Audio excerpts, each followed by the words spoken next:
Is that Shay Littlejohn? Shay, where are you? Yes, it is. I'm in my closet right now. Sorry. Yep. In your closet? Are you in town? The closet reorganization project. Um, Okay, so I'm brought my impressed. I could laptop not in have here a and meeting. thought I would do that while I listened to everybody. So you're in town finally. I'm in Houston. Yes. Okay. You've been quite the world traveler. And I thought I had a gig for you. And it's like then you're off and okay. Yeah, I've had a lot of travel, but now in for between work and vacations, but I'm here for the next. I don't think I have anywhere to go. I have only 1 week that I have to leave town between now and the end of the year, I think. Okay. So we'll see. Okay. How's everybody doing? Well, pretty good. I mean, I don't have the vacation pictures that you do, but pretty good. It looks like you had a fabulous time. That was my first trip to Japan, and it was just so Oh, neat to just see, just to be in a.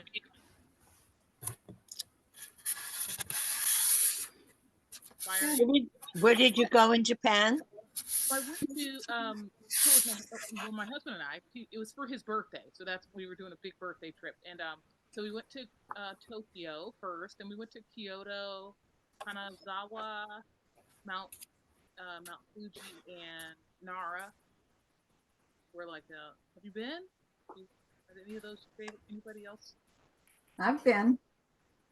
Yeah, me too. Did you have anything in particular in mind that you were looking for or trying to see? I mean, when I went to Japan several times, and I was always my interest was the theater. So I was always I was in Tokyo, and I was doing like every kabuki theater and every no theater I could attend. Yeah. Nice, that's neat. No, we wanted to see just more art, just like the architecture of the art, I should say. I mean, I know Hmm. this is art as well, but architecture. We went to a lot of the shrines and temples, and yeah, so it was just really neat. Yeah, Donna, you said you've been to also. Yes, I was there several years ago. My interest was more the textiles, the kimonos, and the hands-on, actually going to the market on Sunday and I dove into these piles of kimonos that they were just selling for $10 a piece. And Wow. and Yeah. then the textile museum, which had a lot of the um, shibori techniques and a lot of the, just amazing craftsmanship. Kyoto and Nara. I mean, to me, the contrast of the juxtaposition between the ancient temples and the straw roofs and this kind of thing, and then this skyscrapers, this modern skyscrapers. It was just fascinating. I looked mostly at the manhole covers. Did you notice how many patterns are on the manhole covers in the street? I missed that. People thought I was crazy, but I was taking pictures because they had these incredible, more like art pieces that are there in the ground. And there's actually a couple of YouTube videos, I think, on producing those manhole covers. So and the way they wrap the trees. I was there at Christmas and New Year's. So it was a different type of the year, but fabulous, fabulous experience. I love the extreme opposites of Kyoto and Tokyo. I mean, I love the architecture in Tokyo. I just I mean, but then when you go to Kyoto, and it's just so peaceful. It's just incredible, the difference between the two cities. Mm-hmm. Love to find a way to spend 6 months in Kyoto. I don't know. Look into some artist residencies. Mm-hmm. I would love. And let me know. Oh, geez. Yeah, I would love to go back and focus on textiles there. I didn't get to. I mean, I saw a few kimono shops, and I was able to wear one for a traditional tea ceremony. But I love textiles as well, so it would have been neat to spend some time in that space.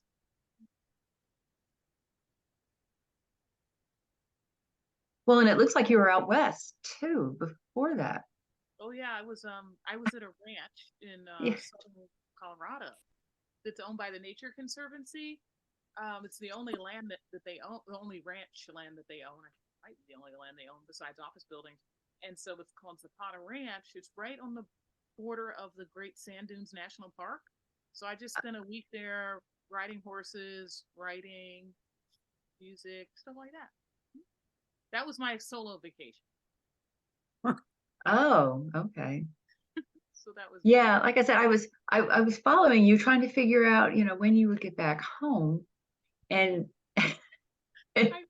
you never came home. I never go. I come home, but I have to travel for work. I work for a company that's based in Seattle, so I have to travel for that, even though I'm a remote person. And then I had my family vacation. Then I had my husband and I going for his birthday, and then I had my solo vacation. It's tough to get in all these vacations. Yeah, Maria, I had wanted her to be at the art ramble. Yeah. Oh well. Well, I'm sure I'm not the only one who got away this summer. Did anyone else have any cool trips? I was gone for a week last week. Okay, somewhere nice. Yeah, it was except for the sandstorm, it was good. The moon. Well, me, I travel with a black and white film, and when you have a dust storm and a sandstorm, no one could agree on what it was. It doesn't. Yeah, I was in Palm Springs, Palm Desert, Cathedral City area for about a week, but yeah, it was a good time. It was a good time. Family. And Shirley, I don't see Susan on the call. How was your reception? It was fantastic. It was fantastic. And we had about 200 people. Oh, dang. Of course, you had it on the night of the day I was leaving town. Well, I missed it too. I was gone too. Sorry to have missed it. Yeah. well, I'm sorry. Yeah, the main pieces are still going to be hanging through the end of the year at Oh, the cool. Houston Club. And we had a lot of small pieces that we put on grids in the ballroom. But we sold some of those and then took the rest home. But the big pieces are in the main art hall and they look really good. Oh, great. And Susan's in Ireland right now. She, I'll brag on her. She admitted to International Encaustic juried show in Ireland. And she happens to be over there for a workshop. So she got to see her piece hanging. Oh, great. And she won the judge's honor award for that. Wow. That's great, but I'm not surprised. Her work is fabulous. Oh, her work is fantastic. Yeah. Anyway, Brenda did really well that night. We all sold art. So anyway, it was fun. Thank you. Would you put the I sold a information? piece at Post also. And Yeah. I went down and put a sticker on it. Well, I saw that. I was there the other day. Oh, you did? Shirley, would you put that information in the chat for where your exhibits are? Oh, sure. Information about that. I'd love to keep up with it. Okay, thank you. I'll do that. And your website. Okay. And your Instagram handle while you're at Anything else? it. Just don't ask for age or anything like that. Okay, I'll be happy to do that. And just want to put this out there. Everybody has a profile page on in the membership directory, and you can put your social media handles there, and makes it easy for us to follow you. It's always good. I bet if I was to go to Shirley's page right now, I'd be able to see some samples of her art. I think I have a few older ones on there. You must have just peeked. No, I didn't. I was just Oh. I could though. Yeah. I've got it. page. You have a nice profile page. Thank you. But yeah, and y'all on the profile pages, some people have been electing to not have their address visible or their entry in our directory. And I just want to say, if you're not a member, okay, so you're just some guy going by, they can't see your contact information. Recording in progress. Okay, I'm going to mute you for a second. Okay, so you have to be logged in as a member to be able to see that kind of information about another member. Okay, so please share, put your picture, share your information. And email, because I've tried to reach members and they don't have they haven't put up their profile. We have, and I've had to go through other channels to find them. Right, they have to. So what happens is the administrator of the system can see that information, but if you choose not to be in the directory, you're invisible to us. I mean, so please, please, please, if you think you've set that flag or you just go to the directory and look and you don't see yourself, please update your profile so that we can see you and we can see the good information about you. Your email address will not be visible. Members have to click send a message to be able to get on. Oh, okay. So we have got a board member who can't get on. So y'all talk amongst yourself for just a moment.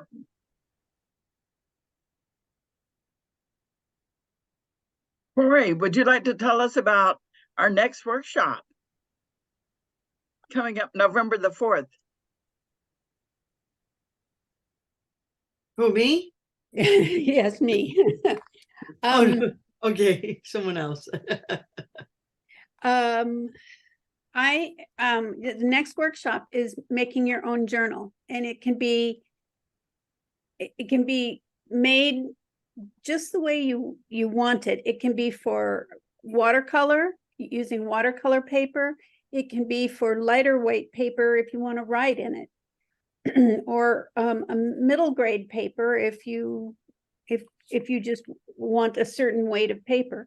I'll provide a lot of different cover papers that you can choose from, and I have like inside papers too, and I'll provide some beads and all the thread. And we're going to do this on November 4th at Grackle and Grackle. Making books is absolutely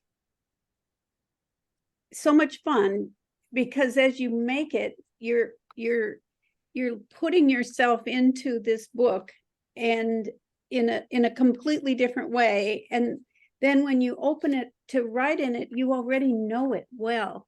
You know it from its bones, and you can go to town, whatever you choose. So we're going to have fun. It's a 3-hour class on, I can't remember what time, Margot, but it's on Saturday the 4th. 10 o'clock.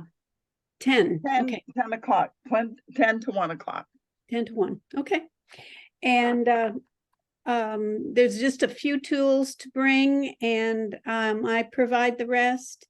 I'm letting you choose what paper to use, watercolor or mixed media or lighter weight drawing or sketch paper. So you have to let me know. And my email address will be on the announcement. Let me know what paper you want so I can get it all cut and sized correctly for you. And we're just going to have a great time watching it just bloom. Let me know if you have any questions. I'll put my email in the chat. Yeah, she's been doing this a long time, so it's a real treat having her lead this workshop. Okay, well, we've been kind of like dancing around the meeting here, but let's officially get started. We get started each month with a reading of our mission statement. And I believe that Marie will be doing that this evening. I shall read it. WIVLA's mission is to provide an inspiring forum for women to explore and advance their creative development, to promote their work in the marketplace, and to infuse the community with their spirit of cooperation and invention. Thank you. Yeah.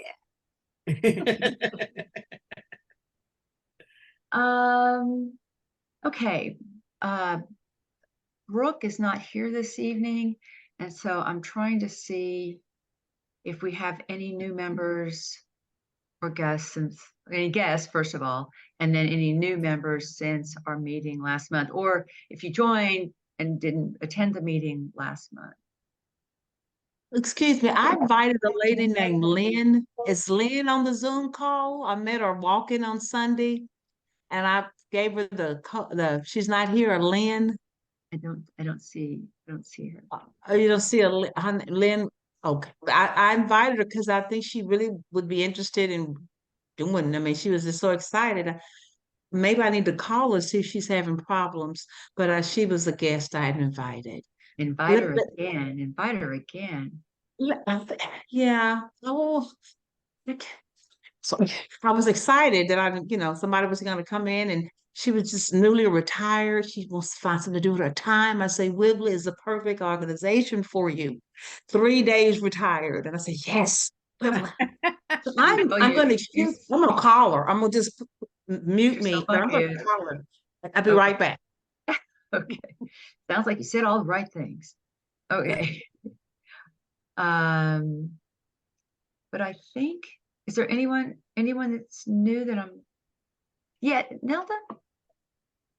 Hi. I'm new. My friend Deidre gave this to me for my birthday. All right. Membership. What a gift. What a gift. Yeah, it's really incredible. So I do all kinds of art, but I am very much interested in writing my life story. And that's my next endeavor. And I'm a little bit low key today. I had food poisoning last night. Oh, so I'm a little poopy, I call it. Yes. Oh my I'm stars. really glad to be here and see all these beautiful faces and connect with everyone. So other than the writing, you said you do different kinds of art. What kind of medium do you work in? I work in acrylic paints, but I paint sticks and I paint rocks and I make spirit dolls and not Norola. I'm kind of shy about not anything really art, you know what I'm saying? I don't think you should say that. But it is art, so claiming that I'm an artist is Yeah. Well, Nelda, you kind of remind me of me in my first meeting at WIVLA. I met someone at the door, and it's kind of like hemmed and hawed about what I did. And it's like, I don't know if I really belong here, so don't worry. You belong. Thank you. Yeah. Glad Welcome. Thank you. And what a great idea for a gift, a birthday gift, a holiday gift. I'm just putting that out there. Thank you, Deidre. Okay. All right. So I think that takes care of Brooke. Marie, would you like to tell us what's going on with visual? Well, expansion is a great success. I think about 6 works have been sold. And I mean, what a fantastic show. If you have not been, you got to go. It's a beautiful space. The work shows off just beautifully, and we had a great opening. And it runs through the 11th of November. So you got to get out there. Now we're looking forward to 2024 for our collaboration. We are trying to secure a spot. Originally, we had decided on winter, but that space is huge and we need a more intimate space since we usually don't have more than 16 to 19 teams. So I'm trying to work out with the director, exhibits director at Sawyer Yards to either go to Summer or Sabine. So that's in the works. Okay, great. Yeah, I was out there the other day. I needed to go look at a piece that some pieces had fallen off of it. If y'all have been there, the hot dog, every once in a while, a pickle falls out of it, and I get a text message from the Did guy. you use crazy glue like I told No, you? no, I'm not gonna do that. No, but when I got there, the pickle had been picked up, and anyway, but I usually go out with one of those Mr. Clean Magic erasers because people like to, I don't know what they're doing. They grab a hold of those What are white they balls. doing? I don't know. But anyway, there were no handprints this time, so I was really pleased. But what I did see was people walking around and looking at the art and taking pictures. And Jean, there was some that were really up close and looking at your two pieces. Yeah, I mean, so they, there's been a lot of events in there, and every time I've been there, I have seen people walking through and looking specifically, not just walking by, but walking up to the art and looking at it. So that is really great. It's a wonderful location for that. So I've been as pleased. And it's a new audience for all of us. Okay, thank you. Miss Ellen, let's talk about literary. Yes, because this is the exciting time of year for literary. We just had the book launch for the anthology, Journey into Art, which was very successful. And you can get all your copies on Amazon. Again, holiday gift giving. I know we've already mentioned that once this evening, but the anthology, if you're going to give something visual, you got to give something literary. So, the anthology would be it. And on November 14th, we will have our annual member meeting where we devote our time to listening to people read essays and short stories and poetry, etc. As long as you can keep it within 5 minutes. The theme is doors, and you can go in any direction with that. Closed doors, locked doors, open doors, Dutch doors, revolving doors, you name it, it's a door. And again, 5 minutes. And it can be a poem, or it can be an essay, or it can be a short story, or it can be a story out of your own life that involves a door. And then the highlight of my year comes on November 18th, when we will have, I think this is our 3rd annual Haunted Holiday celebration. And WIVLA teams up with the Houston Writers Guild to find writers who want to write about spooky stories, scary stories, and it can cover any holiday from Halloween, including Election Day, through New Year's. So pick your holiday and make it kind of spooky, scary. And this happens at Brazos Bookstore. And this is our 3rd year to team up with Brazos Bookstore. 6 to 7:30 on Saturday, November 18th.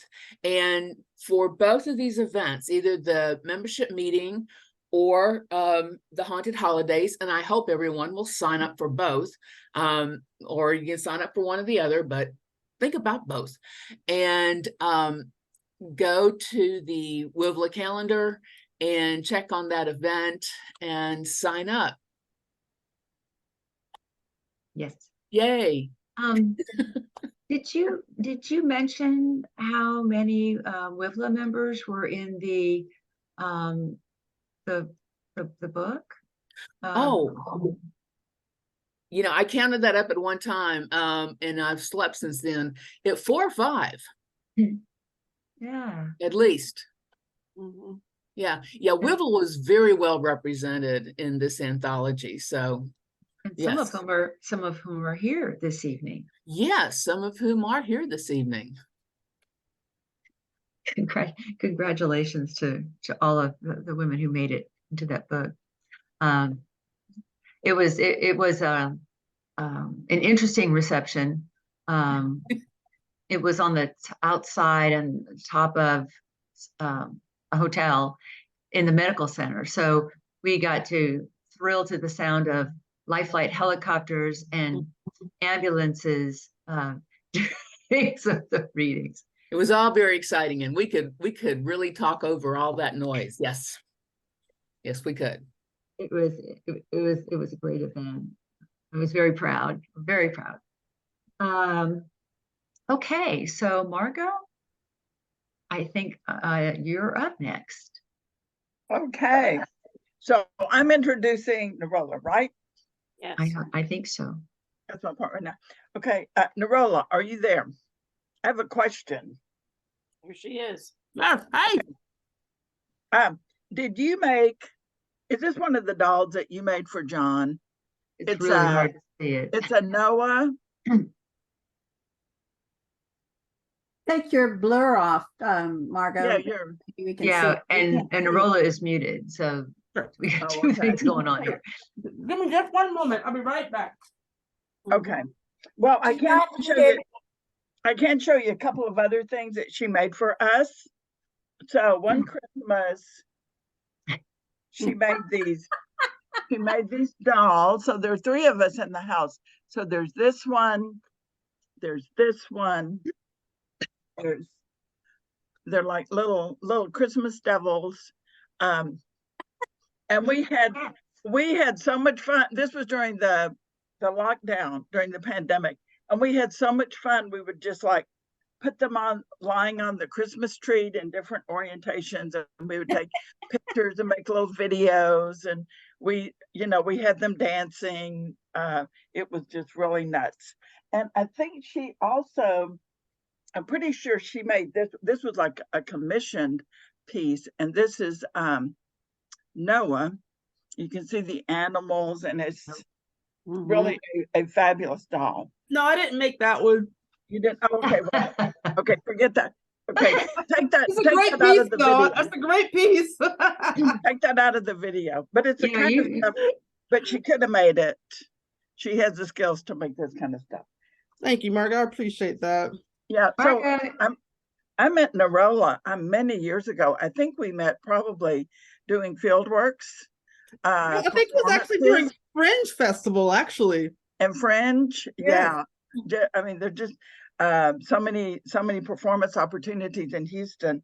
Yeah, and so Norola, she makes all this wonderful artwork, and she makes up stories. And you'll probably tell us about the story that you told for a performance organization in Chicago during the lockdown.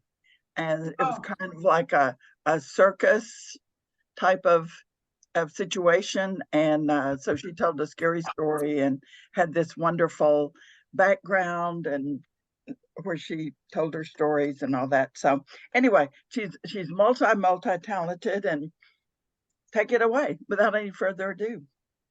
So before you take it away, do you need to share anything from your computer, Norola? Oh, did she hear you? I think so. I think you need to make her co-host. I have. Okay. Well, I'm gonna go ahead and. Right. I'm gonna do more than that. There you go.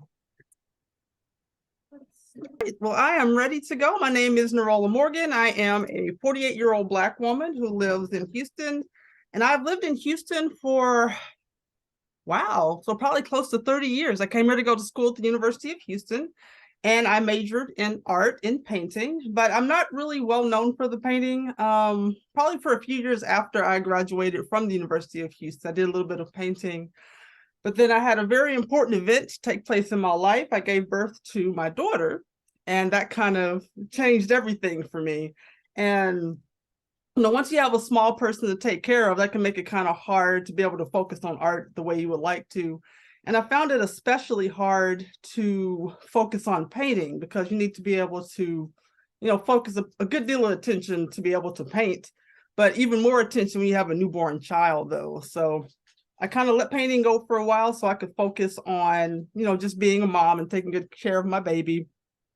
But there's always a part of you, even when you have a child, you still want to keep your hand in artistically. And so what I discovered was working with found objects and making like little sculptural faces and small figures kind of helped me to kind of keep my sanity and just keep my hand in artistically. And once I added fabric in with that, it's like I basically never looked back, and I started creating like the art dolls that I'm pretty, something similar to what I'm known for today.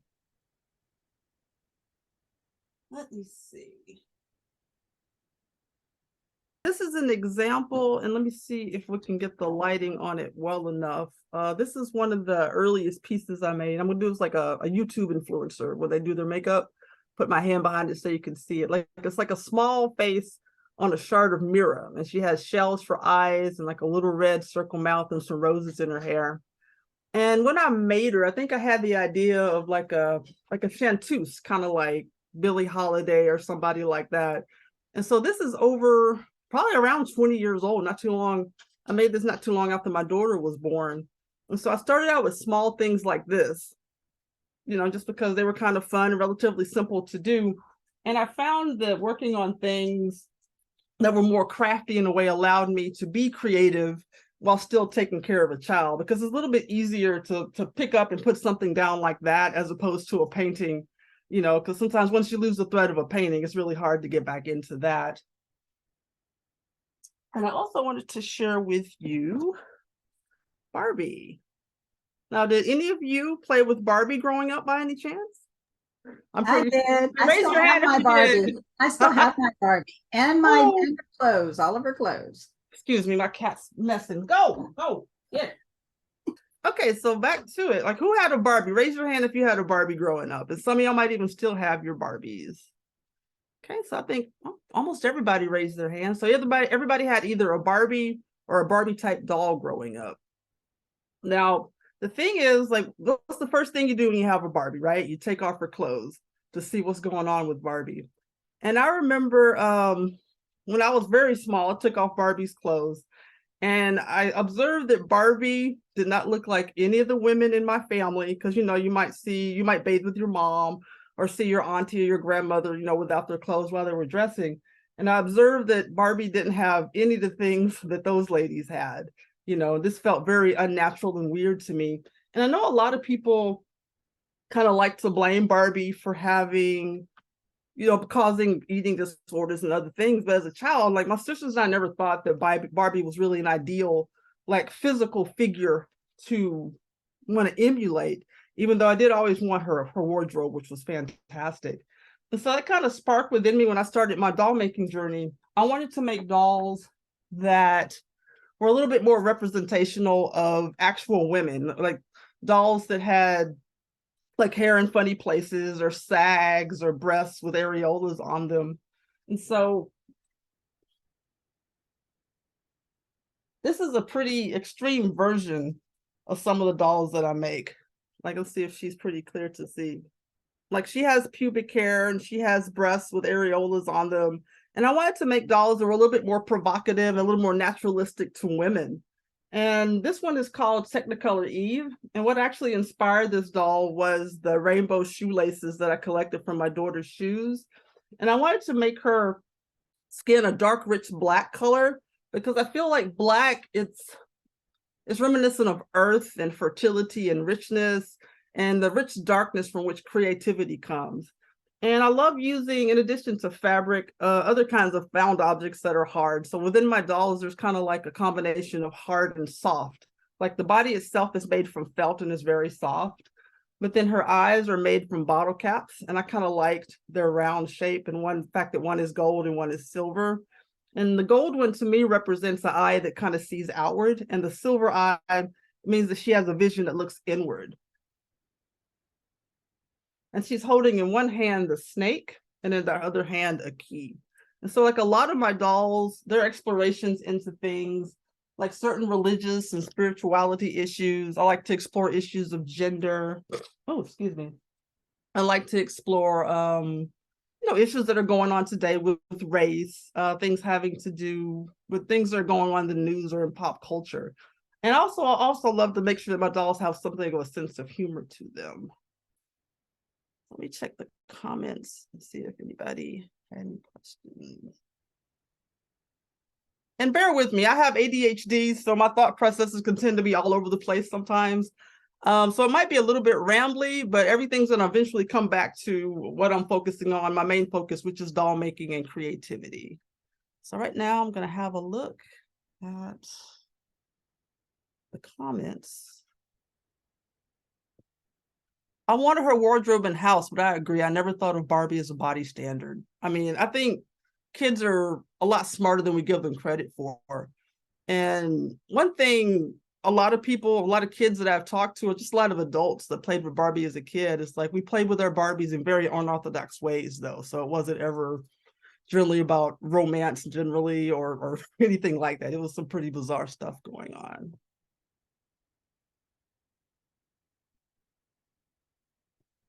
All right.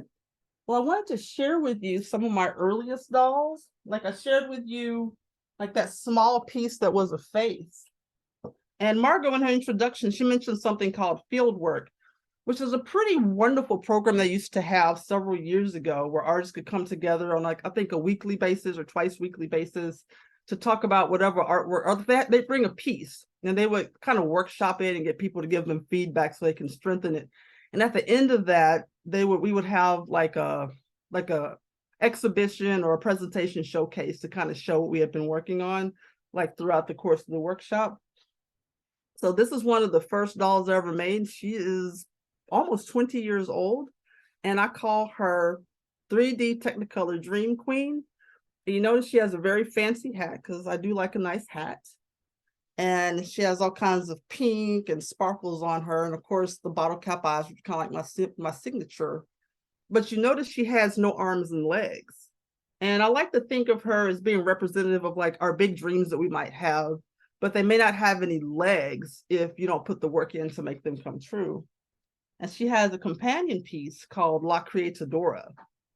And I think of her as being like the cross between like a minotaur and also the matador.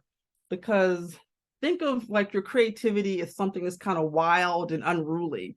And sometimes you have to kind of harness it, not exactly tame it, because you don't want to tame it, but you do want to be able to harness it so you can channel it into the things that you want to make. So it's the minotaur, which is that kind of wild creativity, and you're also the matador, which kind of works with the creativity to bring it into something that you can use and you can channel into the actual art that you make. And you'll notice she also has like the cowrie shell vulva, which I like to use, because I know in African culture, the cowrie shell is symbolic of, the feminine generative principle, as well as being a source of wealth.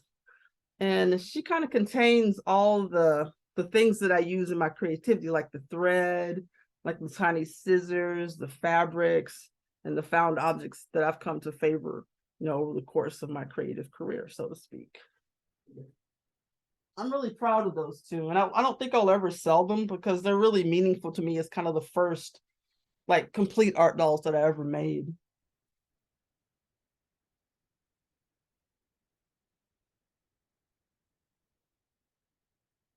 Now this one, she had a ridiculously long name because she's actually a very small doll, probably less than 8 inches. And I can't exactly remember because it's been a few years since I made her, But she was inspired by my love of like spirituality, other religions, other mythologies and folklores from other cultures. And so looking at her, can you tell what cultures influenced me in making her? Like what particular beings or entities that you see combined within her? And feel free to speak out, and I can check the comments as well.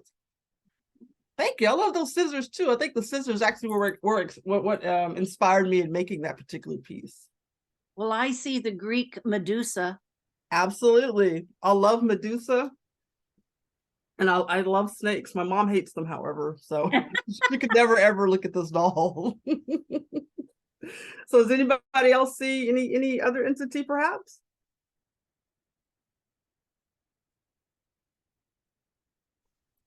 She looks related to Nikisi. Let's see. That's the African figure, right? The African figures with the nails and things Ah, stuck into them. yeah, because they put the nails and all the different like mojos on them. Yes. I can see that too. Now for me, go ahead. Yeah, sorry. I see a fertility goddess. Absolutely, absolutely. There is fertility here, and she also represents a certain death goddess. I was inspired for her face, the figure Kali from Hindu mythology or the Hindu religion, because she has like the large red mouth, even though she doesn't have the tongue, and like the large, staring eyes. And she also has like the black face again, just like I did on the Technicolor Eve. And for me, using black as a source of richness and goodness is kind of a way of reclaiming that color as a positive thing, is something that's deeper and richer. Because I think a lot of times in Western culture, we associate, black or darkness with evil or bad things. And I would like to, kind of offer a counter to that. Now, she does have a lot of wonderful things. I could definitely see the Nikisi influence here. Like she has her necklace with little skulls, beautiful wild hair, the snakes, and the beautiful black face, and the shells on her face as well. Now, what's funny is this was actually inspired by, if you look closely, you might could see this was like the lid of a coffee cup, like those disposable coffee cups. And it was smashed on the ground, and it already had kind of like the basic features there. And so I took it and found all these other things to add to it to make it into this little figure. I think I called her Magnificent Life, Death, Life Goddess or something like that. If you follow me on Instagram, I might be able to dig it up and repost it again. I kind of like the idea that, like, as an adult, I've continued to play with dolls in a sense. And one of my main inspirations was an artist called Eleanor Peace Bailey. Has anyone ever heard of her? Like, she's really very well known in the doll community. She was like a larger than life personality. She made like dolls, both large and small, and she was very vibrant in her dress. And she's kind of what inspired me to make this hat, because she always wore like garments that were covered with patterns and colors, and often her dolls, like she'd make hats that had her dolls on them, or like an entire jacket made from her dolls. And this hat is unfinished, but what I'm hoping to do one day is like completely surround it with like some of my own creations. And it's kind of starting with pink and red, and I want to have it in kind of a chakra configuration. So there'll be an orange one here, then yellow, green, blue, violet, all the way around. And that way I can wear this hat and kind of always be, advertising for my creativity. And plus, I just think it would be kind of fun. Whenever people see a hat like this or something, it kind of puts a smile on people's faces. And I think for me, that's really important, like the idea of creativity being a source of joy for people. And I know you can, somebody said Kali Ma. Like, you can use it to work through traumas. Definitely, you can use it just to work out whatever you're going through in your life. But I think ultimately for me, like my creativity is kind of a source of joy. And that's something I like to be able to convey to people. And that kind of leads me to what I've become, a sort of teaching artist. Almost in November, as of November 1st, that'll be a year since I decided to leave my job. I set my job of 17 years as a children's librarian to become a full-time artist. And I discovered that I have a knack for teaching. And also, it was really helpful because I needed a source of income. So I've had the privilege of being able to teach through the Contemporary Arts Museum. I taught a workshop with them. I've taught a class through the Art League Houston, and all through the summer, I was able to teach sewing classes through the Harris County Libraries. And so I'm definitely very open. If there's an organization that would like to hire me to teach classes, I teach sewing classes, doll making classes. I could teach how to make cards, do origami. Like I have a variety of skills, like, you know, most artists do. So I'm very, well, thank you for loving my hat. You know, I'm very happy to share the skills that I have. And one thing I'm really good at that I discovered is kind of creating like a safe and supportive environment for people who might feel intimidated by trying a new art form or craft form. And I provide all the materials, I provide the support, and we all just come together and have a great time, you know, finding and exploring creativity together. Does anybody have any questions so far?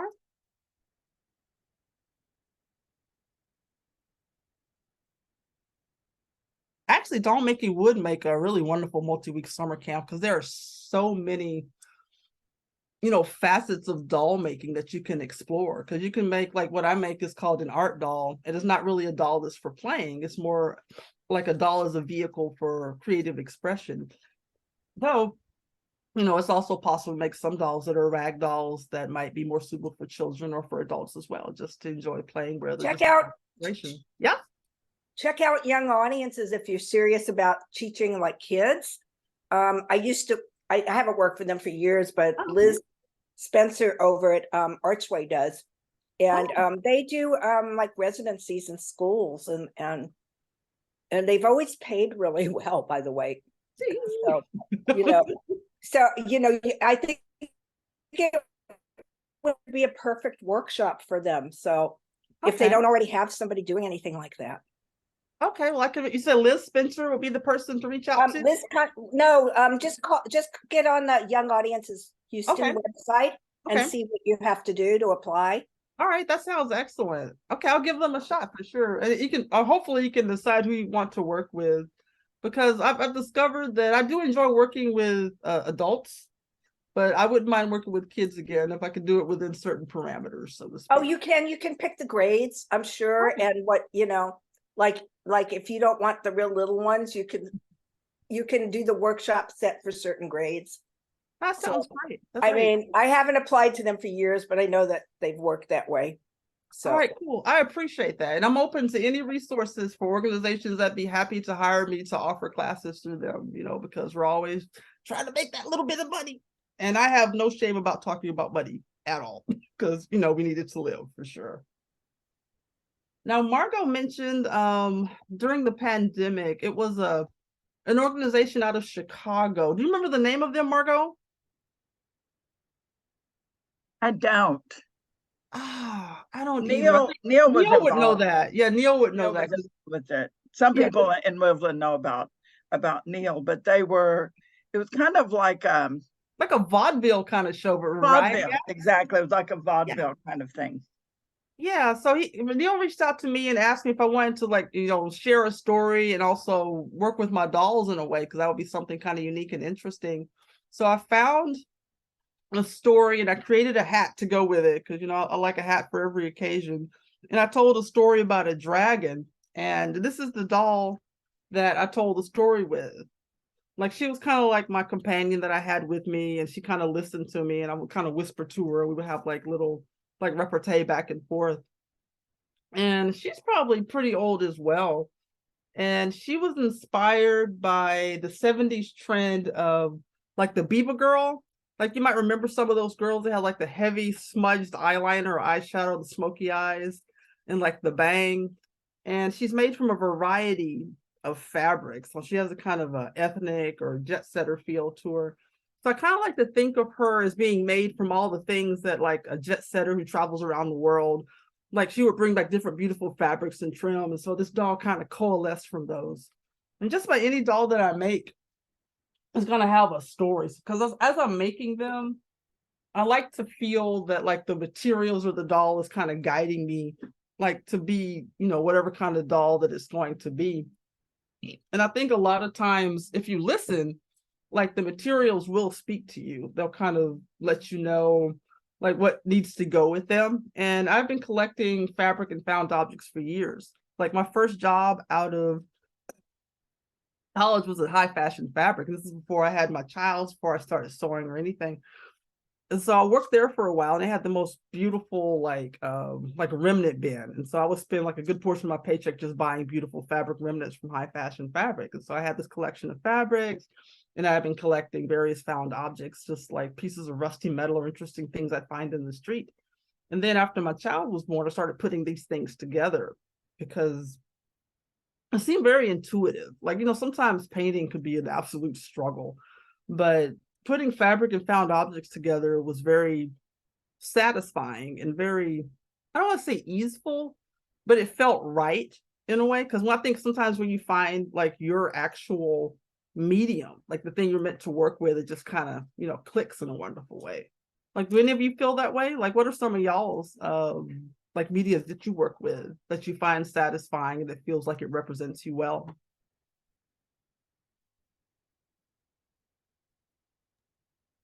Well, I'm like you. I pick up rusted pieces of metal off of the ground when I see them and stuff, plus fabrics. I mean, again, I'm the textile person. So, and they all have different kind of energy and feelings. And I like things that are actually have been used before, rather than going out. Like, I'm not a quilter. I don't buy the new fabrics necessarily. Those little quilt blocks to me are very rigid and not quite as inspirational as just scraps of fabrics and stuff. So absolutely. I love to, do you go to the thrift stores to find your fabrics? I know I love to go thrifting, and because you can get like really like good quantities of quality fabric at the thrift store, you know, and these are things that do have a bit of a history and an energy to them. I like those. I like that they're telling a story, and when they get with the other things I'm putting with them, they also tell a story, a new story, and I love that. A long time ago, I worked I did a part-time gig at Texas Women's University, and someone gave me a jar of old buttons. Ooh. And broken pieces of jewelry for Christmas. And I thought this was wonderful. I still have it. I still have that jar of stuff, and I use it. I use those things when I wrap gifts. Instead of doing bows, I like to take dried flowers and take them apart and then reglue them on the gift and then put like jewels in the middle. So it's kind of a different way to decorate a gift. But she got it at a silent auction, and the only thing that was weird about it was that the woman who put that in the silent auction, I thought, you really think highly of yourself that people are going to want to buy your broken jewelry and your old buttons. But we're out here. Right. Yeah, there's many of us we're out here. Gonna go for. That's what I'd go for, not the new stuff. I want the junk. Yeah, I mean, it's beautiful, beautiful old stuff. Yeah. Well, it's like one person's trash, another person's treasure. And I love the fact, Margot, that you're using it in that way. You're not waiting for necessarily a special occasion. You're using it kind of for everyday use, just to show your love and care for that person. And I really think that there is something special about creativity, but just using it in your everyday life to kind of enliven your life and the life of others, I think that's really tremendous. I think that's great. Let's see. Someone wrote, I love nature stuff. And let me take my glasses off so I can see better. Sweet gum balls, moss, magnolia leaves, dried echinacea flowers, and bachelor buttons. Oh! Is that Catherine? It sure is. My mom had a button box. It was huge and I loved it. Yeah, there's just something very satisfying about kind of running your fingers through the buttons, and you can just feel all that energy and all just the beauty in there. It's just something really fantastic about it. It's kind of fun. Let's see. What else do we have here? I would like to make the attempt to share with you guys like some images from my Instagram page. And is there a way, I think, for me to share my page? Let's see. Okay. Now, how can I get to... Oh, there we are. Ah, There it is. There's my Instagram page. Okay, great. All right, cool. Now this is actually my new Instagram page. In March of this year, I was hacked and I lost a page that had almost 1,000 followers on it. Oh my gosh. Because I thought that I was a friend of mine, what I thought was a friend of mine reached out to me and said, hey, do this, do this. I was like, okay, let me help my friend. And then boop, gone, snatched. So I'm very cautious of what I click on or do these days when people message me for anything. So this is my new page. And I kind of like it though, because it's a little bit more focused than the other page was, more focused on my art more so. And so let me scroll. Oh, let me share these guys with you. These are some of the sock critters. I like to make kind of like snarky sock critters, like a little attitude to them. And I think Margot was sharing some of the sock critters that I made for John. He commissioned them from me because I was offering a special one Christmas, and he got 3. And they had such a great time with them. Stop it. Oh, there we go. And so I like to make them, with a sock, but then also add like little like decorations or facial features to them just to look like they're up to some kind of mischief. Like anything I make, I try to make it with like a little personality. Like this is a minotaur. Her name is Madame Moumalade. And she has like the kind of, firm titties we all wish we had. Let's see. And I want to share with you a really beautiful commission that I made. Not that one. I'll share this one. This is a nature nymph that I made. It's for a friend of mine. I made a red one for her originally. Let me see if that one's here. This is the original red one. And she wanted an entire series based on the elements. And so yeah, this is the red one. Her name is Ember Rose. And then the blue one's name was Willow Green, I believe. And so she represents like earth and water. And I'm also making another one that represents water. And the one that represents air. That'll be the final one. And so this one's made almost completely from felt and fibers. And I always like to make them they're all nude. And I like to make them very joyful. Like they're very connected with their sensuality. And with nature. Let's see. Well, you can see my page is very vibrant. So I am a woman of color. And this is a close-up of the doll I made for John. He wanted a sort of golden goddess. And she was to have like a full round natural hair with flowers in it and just be shades of gold and beautiful colors. And she's probably around 18 inches to 2 feet tall. And she's really gorgeous. Like I draped her in jewels and beautiful golden fabrics. And he was very kind to send me kind of like a mood board or a vision board of kind of what he had in mind. And he just completely trusted me to be able to kind of interpret it as I saw fit. And I've been very lucky throughout my entire like creative career to be allowed to do that sort of, have that sort of creative freedom. People just they like what I do. And they kind of trust me to like interpret their ideas in whatever ways I see fit. Now here is a fairy doll I made for a friend of mine. Like she gave me the color schemes and kind of what she wanted the doll to embody. And she came out being more of a kind of I guess a Celtic fairy type doll. And I don't think I have a picture of her back, but she has like a tattoo on her back that I stitched in of the Cancer. It's a Cancerian symbol. And she has like a wire wrap jewel around her neck and beautiful rich green velvet like bodice for her clothing.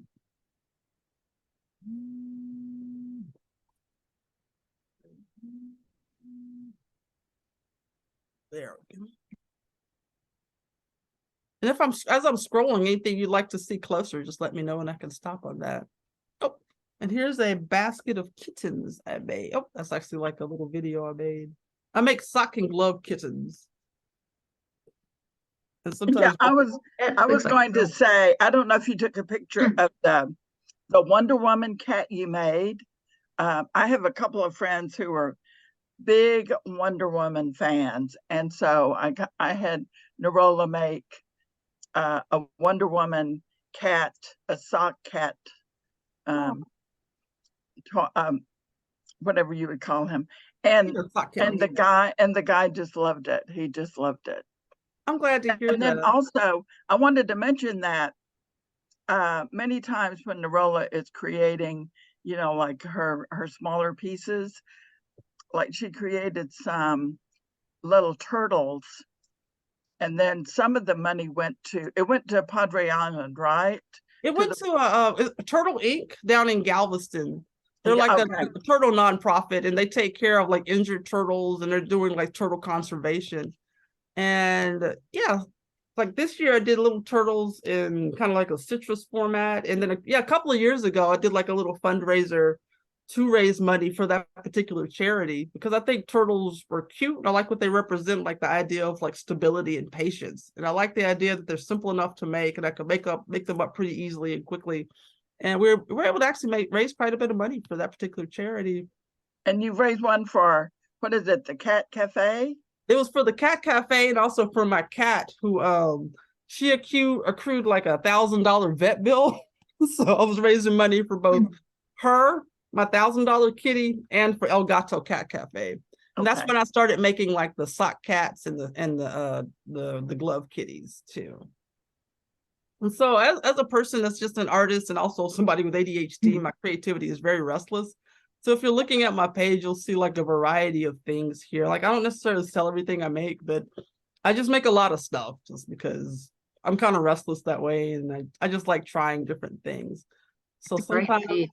So you had some other turtles that went by. Are those the same turtles, but just in another shot? Oh, they went one? by real up further or down? Down, right there. Oh, yeah, those are the same ones. They went by so fast. They just have no eyes. Oh. Yeah, they were in the process of becoming. They just hadn't become all the way yet. And some of the original ones, like I put flowers, like 3-dimensional flowers, and some have moons on them. So they come in all different like little shapes and patterns. And some people have made special requests, like if they like certain things, I can like make, your turtle, whatever you would like to have on it. Like I got a custom order for about 25 of them for people who do like kind of Harry Potter cosplays. They have like their separate housing system. And she wanted those as welcome gifts. So they were all purple with like yellow moons and like bead stars on the back of them. And they turned out really gorgeous. A great feed. Here we go. And this is one of the things I teach is like quilt piecing. I do like 9-patch and log cabin quilt piecing. And that's one of the things I taught for the library. Like I provided all the materials and people were just able to kind of come and select their fabric and put together like a complete quilt block, within the space of 2 or 3 hours. And that was a lot of fun too. I also do paper dolls. And I like doing them in darker skin tones because, it's not something you necessarily see very often. And with 3-dimensional elements too.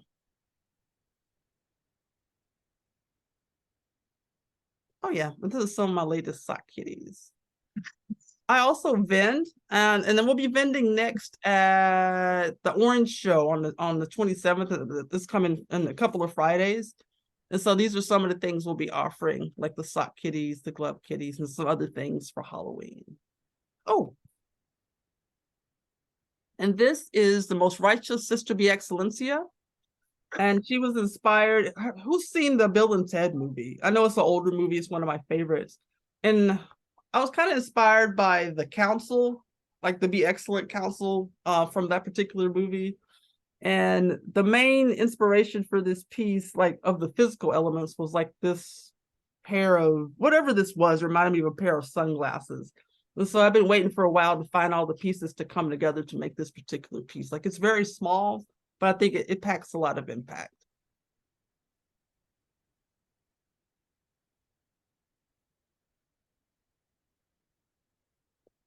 Oh yeah, and I like wearing hats. So I took a plain old orange hat and decorated it. Some might say over decorated it, but I had a good time. Mm-hmm. Great. All right. So does anybody have any questions? I know I jumped around quite a bit, but I hope it was coherent enough. I had another comment. Jean King and I took Norola's doll making class. So I made this little doll and then I put it in a shadow box frame for the Jung Center because they have that student show every year. Yeah. And I don't have it now because my roommate took it to the Met Dance Center. So it's kind of like Wivla has been very good to my roommate John, because whenever I buy something from Wivla people, he immediately takes it away and I never see them again. So is it hanging out with the golden goddess now? Yeah, I don't know where that goddess is, but yeah, it is spectacular. Yeah. Awesome. Well, I'm glad you enjoyed yourself, Margaret. Like I said, I try to provide like a really supportive environment and, make it so it is fun and, take the intimidation factor out of it. Because I think everybody has the capacity to be creative, if you allow yourself to do that. Have you seen Faith Ringgold's dolls? I have. There was an exhibit of hers at the Houston Museum of African American Culture. Yeah. I saw the quilt and the mask. They're amazing. She had her masks and dolls at that, and she spoke. Yeah. I didn't get to hear her speak. Was that amazing? Oh, yeah, it always is. I mean, but wow. she's also well, she's pretty elderly now, but she's really sharing and open. Oh, really? I've met her a couple of times, and yeah. That's wonderful. I know I used to be she had her dolls at that. She had several of her dolls at that exhibit. Yeah, I find it very inspiring the way she's able to make like the three-dimensional faces with the different patterned fabrics. They're really gorgeous. They're really gorgeous. There's she did a memoir. I think I own it actually. Mm-hmm. Yeah, I do, because we read it for WCA's book group. Oh, okay. What is the name of her memoir? Oh, I have to go find it. But I'm sure if you look on the library, because I'm sure I probably bought it used. Ah, gotcha. So, I appreciate that. I used to be a children's librarian, so I'm more familiar with like her children's book, like Tar Beach. Like I didn't know she had written a memoir. That's how I knew her. Was from her, but it was interesting reading about her life. So you might, she repeated herself some. It needed a good editor, but well, don't we all? but there was a lot of interesting things about her in there that you might like. So, and I bet the library has it. If I'll check and see on it. I appreciate the recommendation. She's totally inspiring. Her work is amazing. Yeah.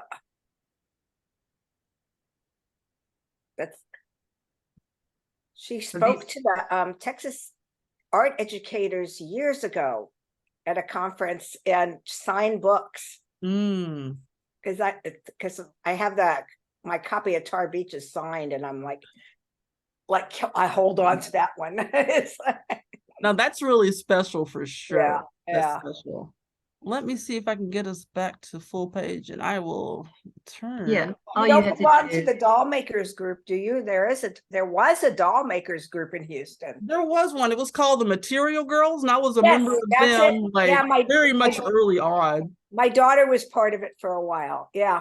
Oh yeah, I admired those ladies so much because they were at an age to where they could retire and just focus on creativity like all the time. It's like you guys were goals for sure. They made some. She wasn't.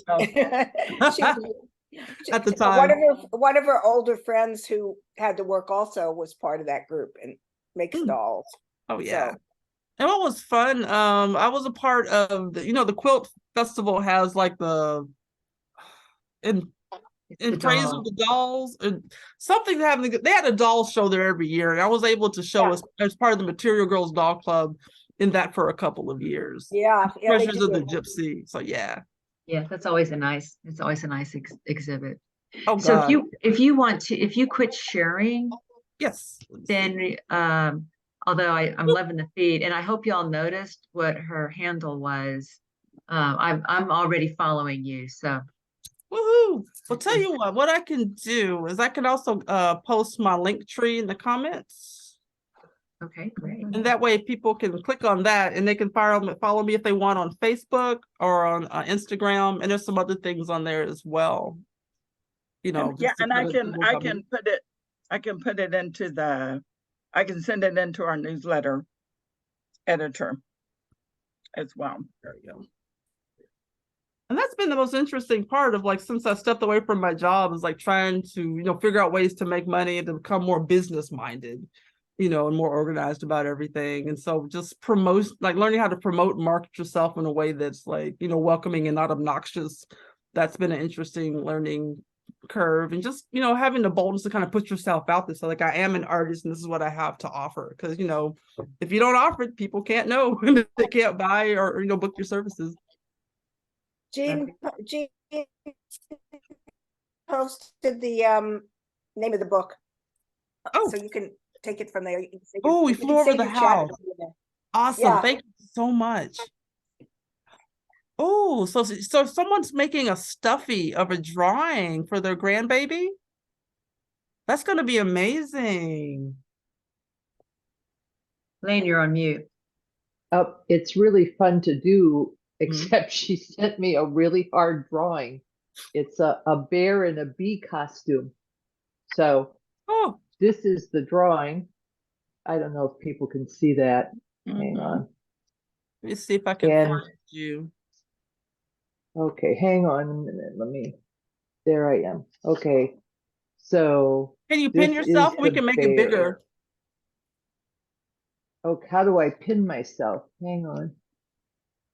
Yeah, go to the three dots and upper left. Okay, wait a minute. Yeah, I got it. Hang on. Pin. Nope, I pinned somebody else. Oh my God. You can't pin yourself for somebody. You have to pin them. Oh, well, you can go to her three dots and you can pin her for you to see her. Yeah, okay. Let me see if I can find myself. I don't know. No, not you. She would have to pin you, or maybe you can. I don't see her spotlight name. her. Just put your, if you want to see it bigger, put it on speaker and There you go. That'll work. Okay, hang on. Well, I'm gonna unpin me. So actually, Norola, if you pin her, you can see it larger. Yeah. So she's because I don't see her name as where did I go? I went away. She was. Hold on, there she is. She's, in my view, she's right next to you. Okay, did you see me? I can't there see I see me. you. Okay, so I like it's got multiple limbs too. Yes, I'm in the middle. This is he's not done yet. But I'm sewing adorable. I'm sewing his bee stripes on right now. He needs wings and a flower in his hair. I think you're doing a great job. I think she's gonna love that. How old is she? 9. She's gonna love it. And plus, you know, it's like a collab between you two. It's great. Yeah, it's really fun. I was kind of hoping she would send me something easiger, but that's not how that works. What it is. I think you've risen to the challenge, Lane. Lane's quite a fiber artist herself.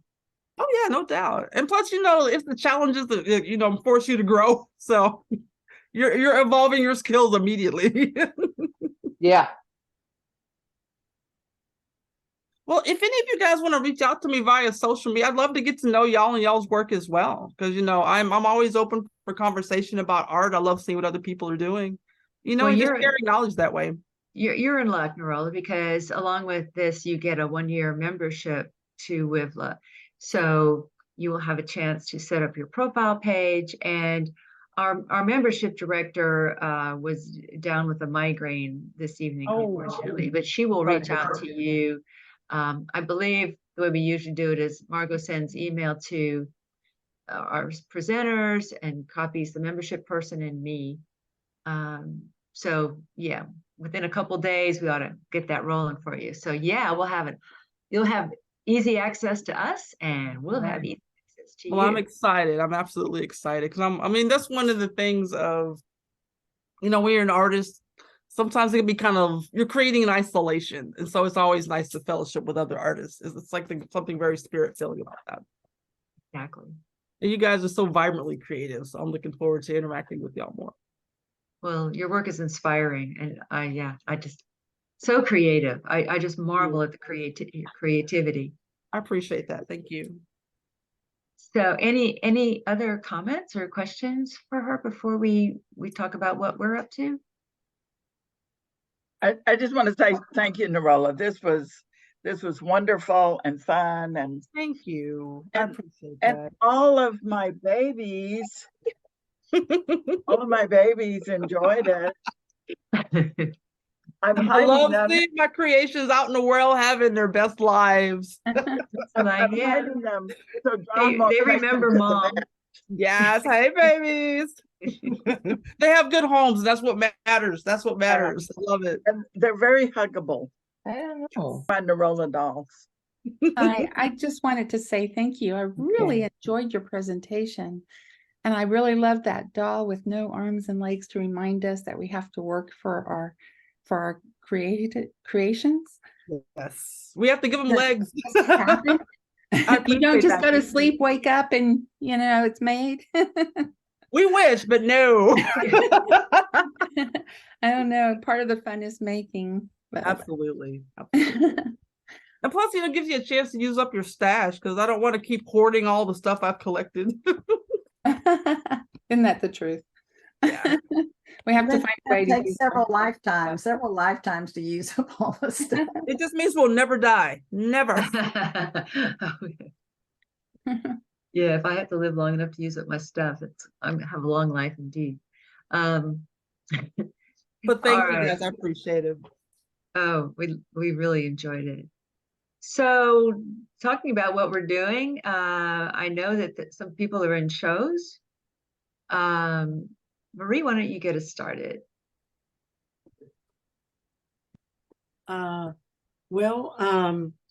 Actually, what I'm really excited about is that I just moved back into winter after 10 months of being away in storage following the bombing and fire of our building. And I just opened my studio for the first time on Saturday and had a great turnout, friends and lots of new faces that showed up in my studio. I also have a piece at Artists in the Woodlands for their current exhibit, Grayscale, and a few more things in the works that I'll share later. Okay, thanks. Darlene, I think you have your hand up. Hi, I just thought of something. I'm participating in something and I thought maybe you guys might be interested in it. I'll post a link here, but basically it's making an art installation and they're asking for a lot of flags to be made, and it will eventually go into a quilt for disaster victims, and because there will be more disasters in the future. And so anyway, I just put, I think I put it in there. Did I? Maybe it didn't. Oh yeah, it is. Okay. So it's called Toward 2050. And there's an artist called Anne Martin. I don't know if you've heard of her. She did Violet Protest. If you haven't heard of Violet Protest, it was an action where we made art pieces and sent these cards to members of Congress to say that you represent both red and blue, work together, not that it'll do any good, but and so now she has this one. So it's for environmental, well, you can read about it on here, but if you're interested, I just wanted to throw that out. Great, thank you. Rona, you have your hand up. I'm muted. Okay. Yeah.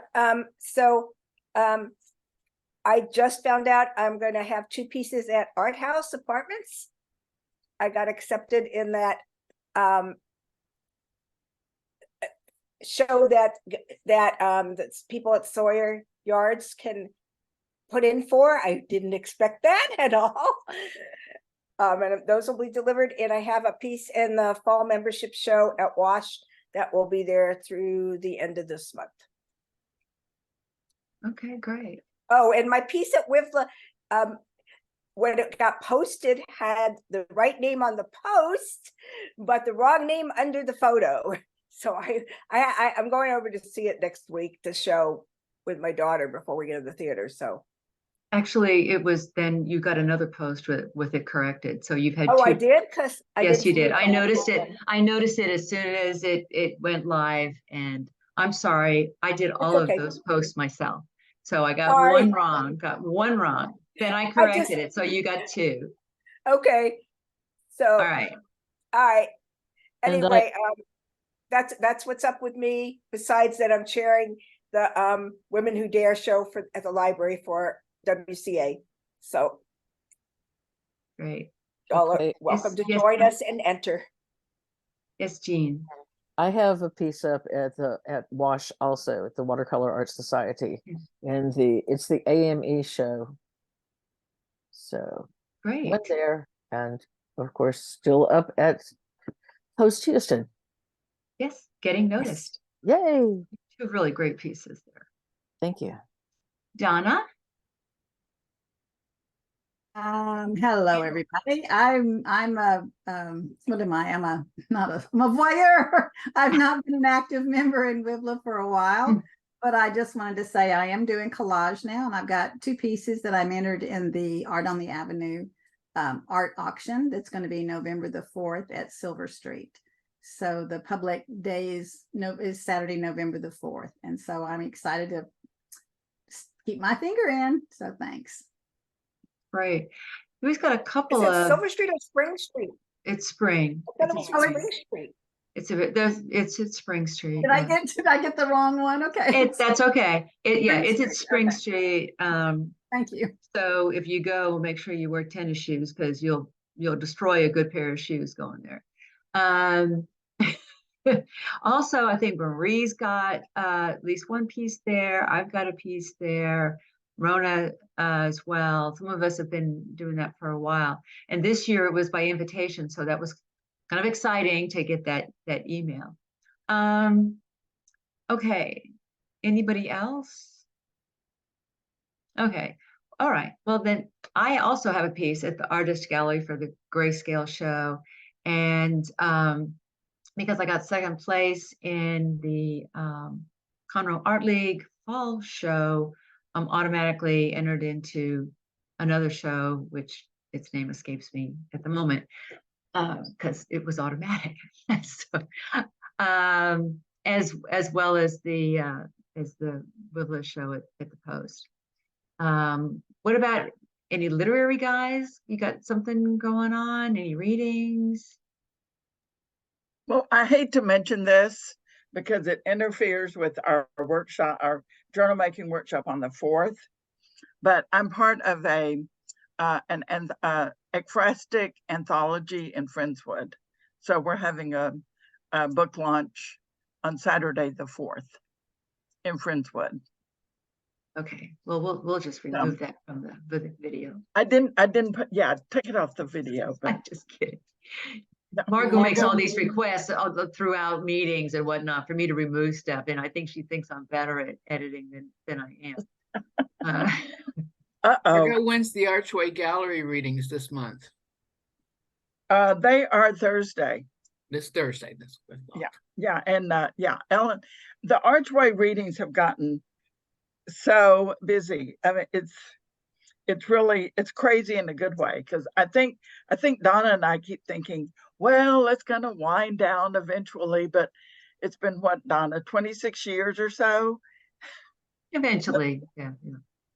I mean, it's not, so we had to go to a system where the first 15 people who sign up get to read, and then people after that go on a wait list. And so we have like 15 people, and I think 4 people on the wait list. And I bought a stop sign. I might need to bring it for WIBLA too. So if people try to go over 5 minutes, I have my stop sign, and it's a paddle so I can spank them if they, go over. Well, the Haunted Holidays will be an in-person event, so we can have the hook or a stop sign. There you go. And with the other one will be on Zoom, and we can just turn the mute on. There you go. Yeah, okay. So that'll be fun.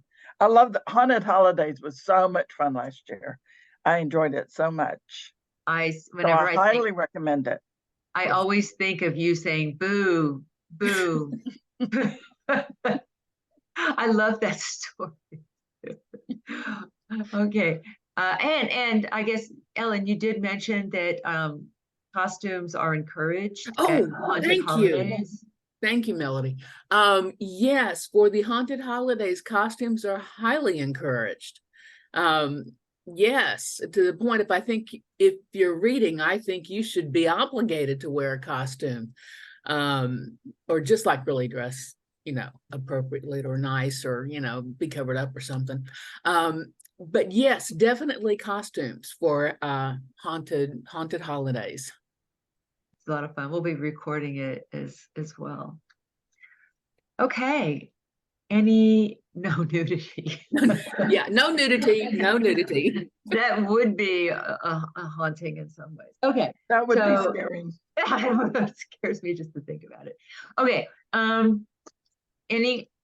Any other announcements? Yes. In the chat, I put information about our December holiday party, which is December the 10th.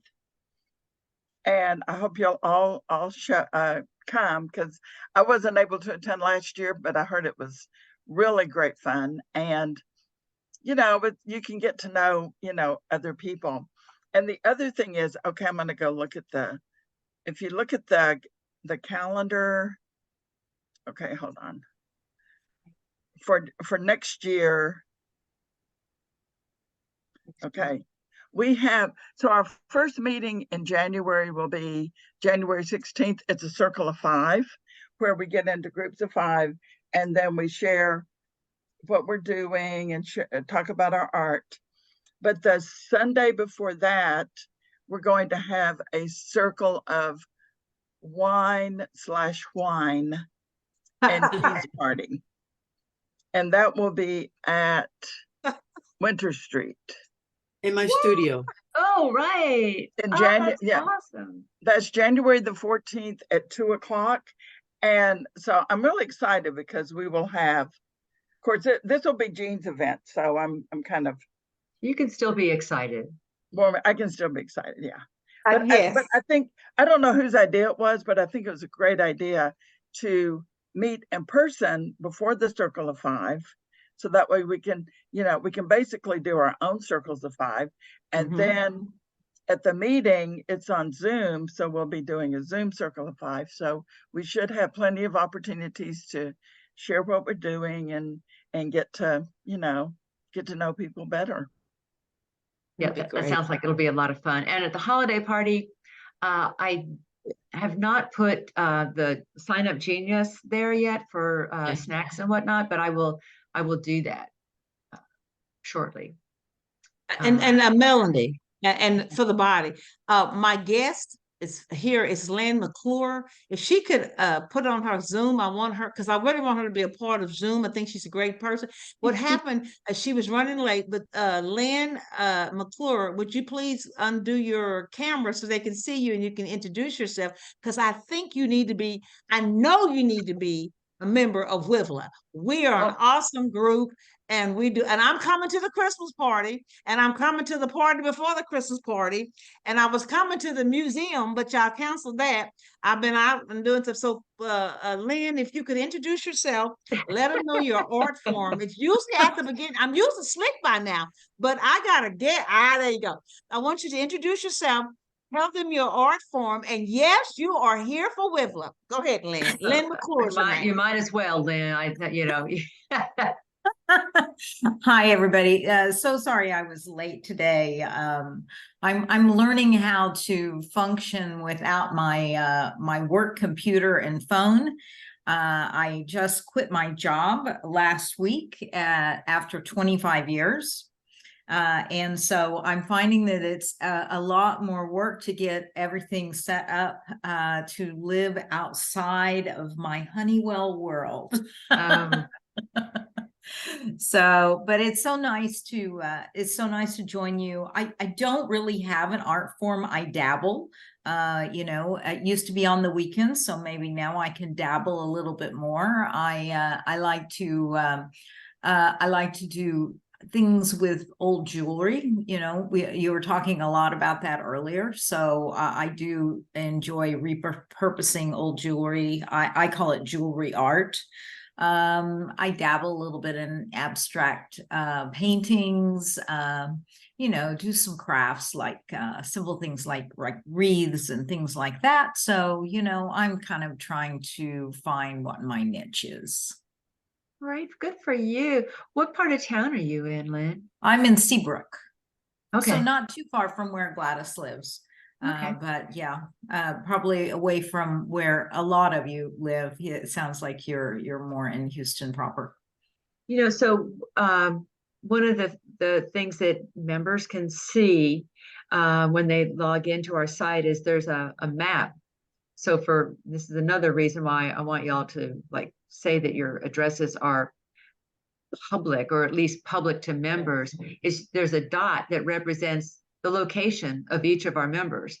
Yes. And you know, there's one in Canada that kind of skews it a little bit, but and then northern part of the country, but you know, in the greater Houston area, we cover greater Houston.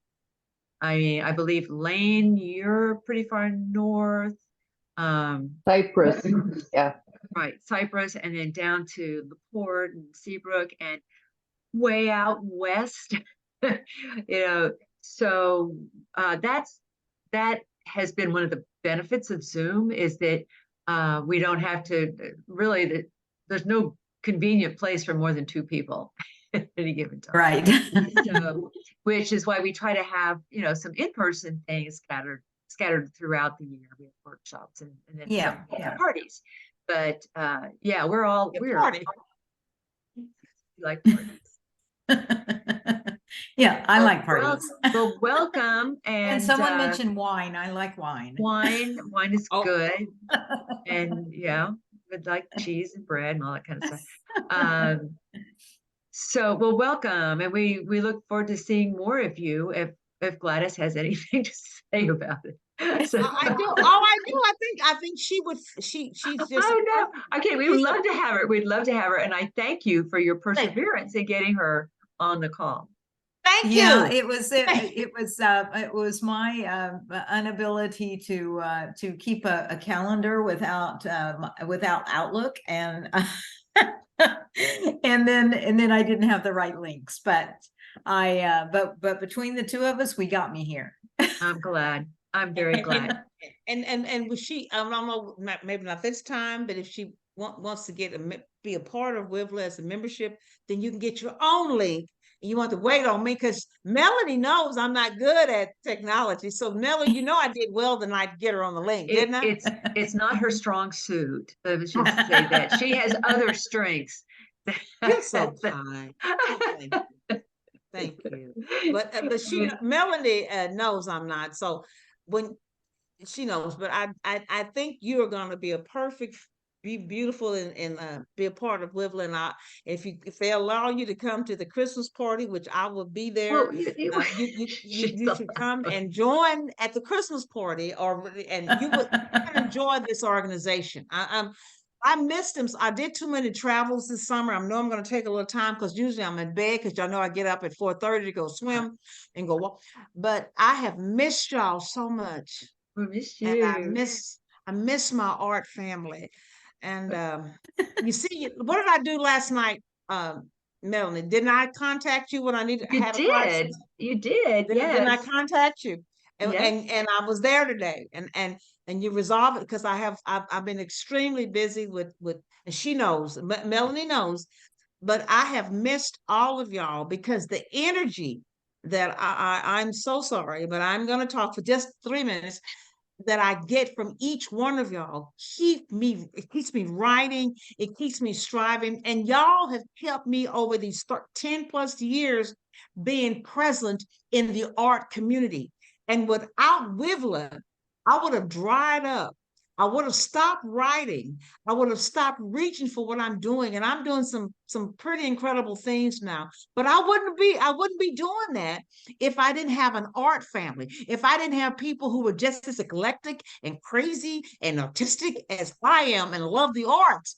So I need y'all, and I need y'all to see how we need each other. We need Well, each other. And I agree, it's been a life-changing organization for me as well. And I just got to say, when I asked Gladys May to be on the board a few years ago, she didn't have a computer. So she was so great in that, you know, she told her kids, this is what I need for Christmas. You know, so I don't know how many people would do that. So yeah, you're coming along. You're coming along. So you're doing great. So with that, on that high note, I think we can adjourn the meeting for this evening. Yes. Y'all have a great time. I will have a recording of this meeting out on our membership page in a couple of days. All right. Thank you all. Thank you for letting me Good join. night. Now, I'm so glad to see everybody. Good night. Good night. Thanks everyone for coming. Thank you. Bye-bye. Yes. Bye-bye.